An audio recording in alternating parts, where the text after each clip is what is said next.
The Heavy Metal Prophet's Genesis.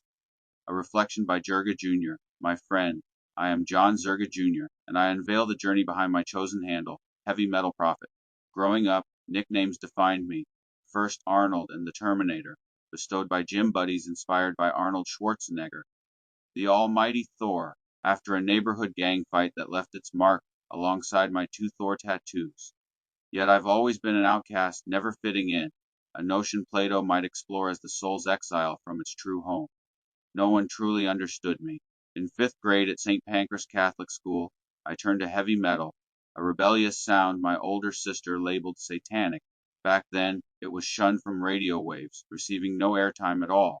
My older cousins introduced me to Kiss, their party filled anthems of love and good times resonating with me, ironically earning me the title Life of the Party among friends. But it was my cousin Robert who ignited a fiery passion for Iron Maiden. That initial evil aesthetic repelled me, yet its fantasy, echoing Dungeons and Dragons, unleashed my imagination. Judas Priest Defenders of the Faith, shared by my friend John from down the block, sealed my devotion to British metal.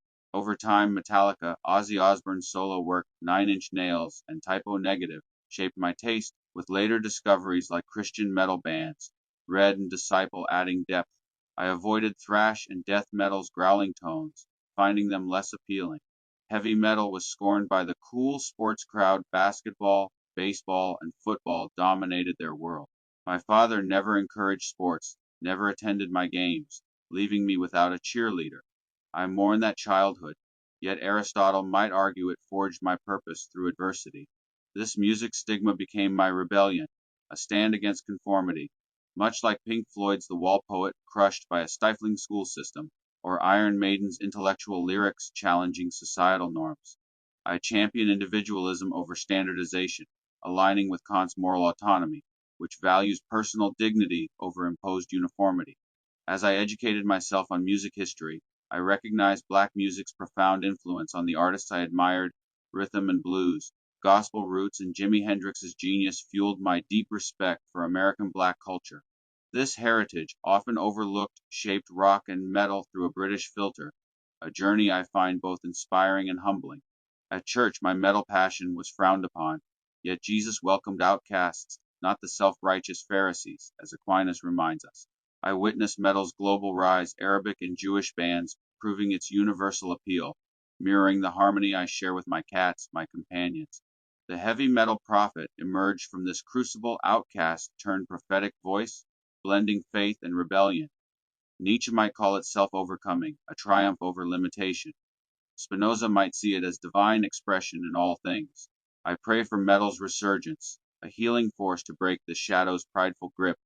Growing up, the cool kids chased sports glory, but my path diverged, shaped by absence and music's intellectual rebellion. Pink Floyd's story of a fatherless poet resonates. My dad's absence, like the war torn loss in the wall, molded me. Perhaps this pain will pay off, shaping me to help mankind or even just my cats, Lucky and Conan. Metal's pioneers, intellectuals defying authority, mirror my stance. I urge you, my friend, to embrace your outcast soul. Expose yourself to all music, even what challenges you. Rage Against the Machine's politics differ from mine, yet their sound inspires. Let the roar of heavy metal reshape the world, casting off the shadow's chains. Rise with me, your unique voice matters in God's design. Your heavy metal prophet, John Zerga Jr.